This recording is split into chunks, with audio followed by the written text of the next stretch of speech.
Hey, it's Jennifer here, and thanks for joining me. And today I wanted to jump in and share with you something that is fascinating to me. And I love sharing this stuff because when you dive into it, it really does break things apart and helps you understand what is actually going on. So I want to talk a little bit about, our thoughts and what's actually passed down to us. And speaking genetics wise, your genes, what's passed from, generation to generation, what actually is yours, what's not your stuff, vibrational imposing, and expectations. So it sounds like a lot, but it's going to be fun. So I'll try and keep it short for you. When you come to understand more and more who you are, you will realize that you are a powerful creator and thinker. You create through your thoughts. And you will know this because what you're thinking and what you're expecting becomes the result of the manifestations in your life. Now, some of those things are working out for you and some of those aren't. And there's something else. Hey, Melvin, there's something else going on there. It has to do with your resistance. So when something's not working out for you, it's just because you haven't paid attention to how you're feeling about something. And it's been nudging you all along, and then it manifests. So I just wanted to talk a little bit about how it works. So sometimes you can see people where they'll say, okay, it's in your genetics. Now, genetics can be a good thing if it's serving you. But if it's not serving you, that can be something that you don't have to own. For example, if you've got great genetics for skin, because I've seen some of that about, and I think, wow, I want some of that. If you've got great genetics in your past, passed down to you with your talent or your mind or your physique or your sporty way you do things, there's many things that people like to claim has been passed down from generations to generations, and it's all well and good, and you want to lap that up as much as you can, because there are some things you are just born with that are natural to you, and you see that with certain people.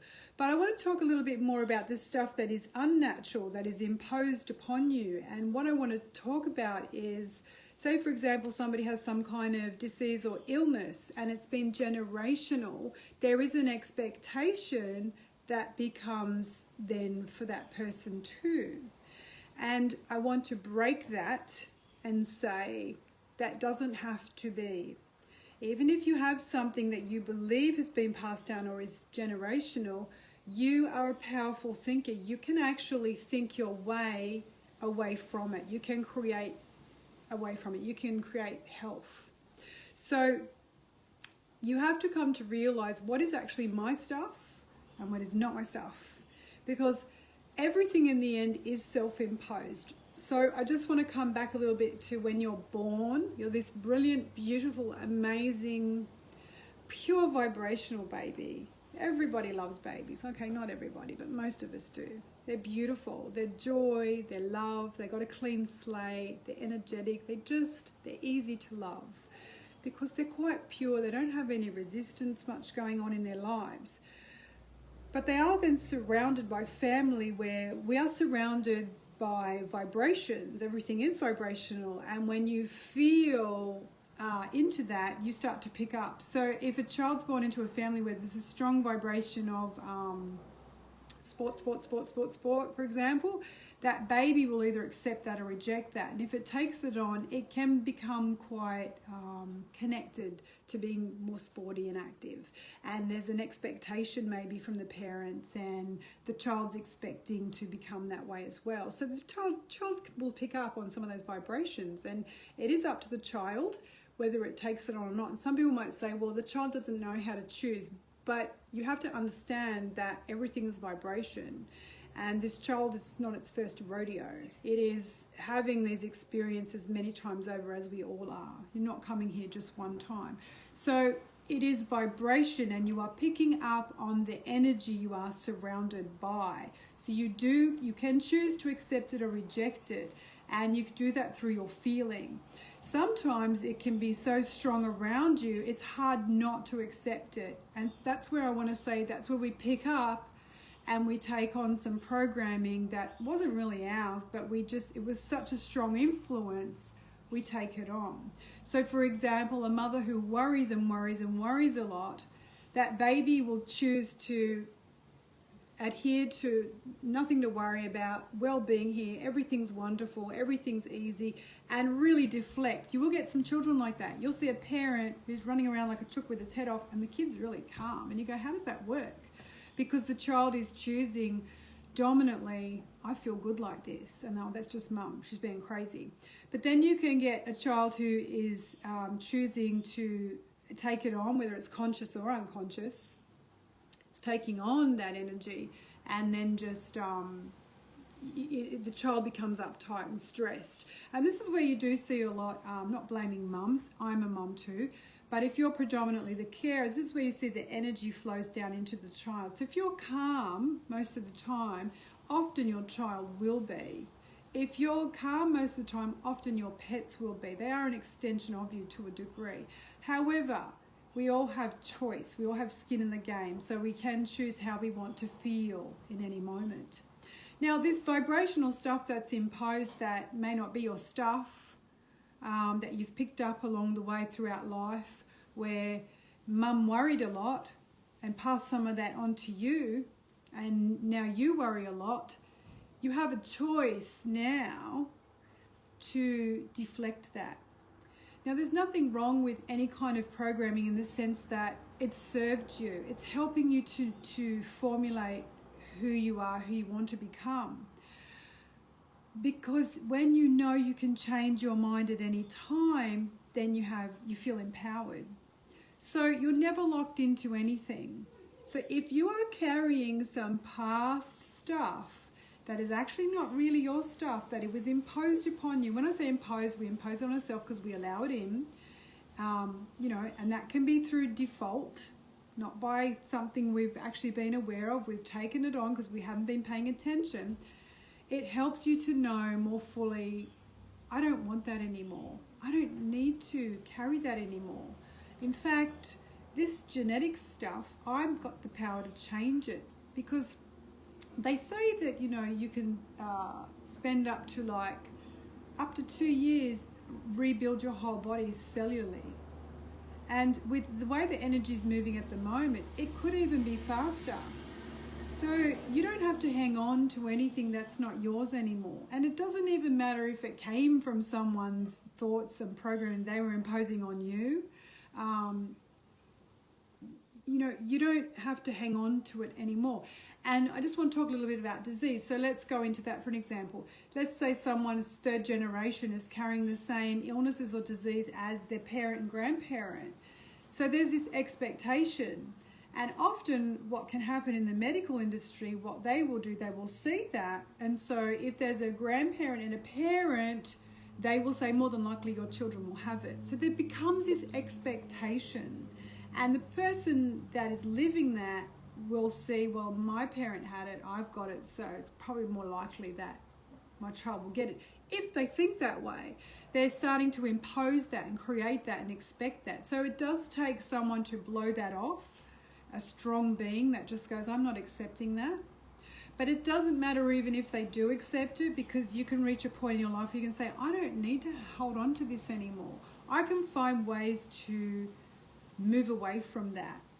And the way you move away from that is you look for ways to heal it. You look for ways to move vibrationally, move emotionally. It's not my stuff. It's not my stuff anymore. Might have been their stuff, might have been my stuff for a while, but I'm ready to release it. So, and just to be real with this, it's not going to happen necessarily overnight. It's progress. Because you can heal anything within your body. Your mind is that powerful, and your mind and your beliefs are what make you. So when you break out of those limiting beliefs, you can create whatever you want, because that's truly who you are. You are from that divine essence. You are that want for a better word, godly essence. You have access to all of this. You can create whatever you want. But it takes focus, and it takes vibrational shifting, which is the same as emotional shifting. It's reaching into, I don't have to be that statistic, or I don't have to be that generation like mine were. I can be whatever I want to be, actually. So it takes some focus and breaking into new territory, and that can be quite fun. So just to finish off here this video, I would ask you to sit, no matter what it is, even if it's not affecting you physically, and it still can, because anything that's emotion will affect you physically. You'll feel it. You'll feel uncomfortable. You don't like feeling like this. It's negative emotion, comes and goes. If there's something bothering you, just stop and say, this isn't my stuff. This isn't actually my stuff. And even if it was, I want to start to say, this isn't my stuff. I want to start releasing this. I want to let this go. Because until you actually make a different decision, you just stay in the same holding pattern. Nothing will change. So that's the beginning of this. That's going to help you start. That's going to be the new beginning, to say, what is my stuff and what is not my stuff? And I want all the good stuff. I want to look for what is good in me, what I have gotten that is good stuff, and I want to roll with that and let go of the other stuff. And writing it out is really powerful, and writing out what you do want to let go of and blessing it. And you can even say things like, maybe that was perfect for them, but it's not right for me. It's not for me at all anymore. That can help you to just make the decision to begin to make that break from it. Because Bruce Lipton wrote a book about, I can't remember the title now, about your genes. And he talks about how you are, it's not in your genes, it's environment. And I would go one step further and say, yeah, it can be your environment. It's what you accept though, and what you reject. So it doesn't even have to be your environment out there. It's your environment in here, what you're ready to accept, what you're ready to reach for. Because when you start waking up and realizing you are so much more than your body, you are going to realize the power of who you are and your mind. You know, they talk about you only use 10% of your mind. Now, I don't believe that. I believe there's people out there using a lot more. And when you break through that glass ceiling, or you break through those barriers, or whatever you feel is resisting you or holding you back, you're going to wake up more and more to the expanded version of who you are. So however you choose to do that, that's up to you. But know that you are unlimited. You can break through your limiting beliefs, the things that are limiting you. You can break through whatever is holding you back. You are meant to. You are not meant to be contained or shackled. You weren't meant to. That's dying and shriveling up. You are meant to expand and grow and have more life flow through you, and have more joy and love and more expansion and more learning and growing constantly. You are not meant to just go back, shrink down. And of course, sometimes the expansion can be like this. Expand, come back a little. Oh, take off, expand, come back a little. Expand, come back a little. But do you see how it keeps expanding? It's not shrink down, because shrinking down is just, that's dying with no growth. And your life force is meant to flow through you. So I'll finish with saying, what actually is your stuff and what is not your stuff? And even if it is your stuff, maybe it's time to start saying, I don't want that stuff anymore. I want new stuff. Because until you make that decision, you will not get down that track. You will not open that door. You will not open that new neurological pathway to go that way. And that is the power of you just being open, because you are brilliant. So you can do this. Have fun with this. Big soul love from me. And if you've got any questions or comments, pop them in the comments down below and I'll be happy to answer them. So, big soul love. Bye for now.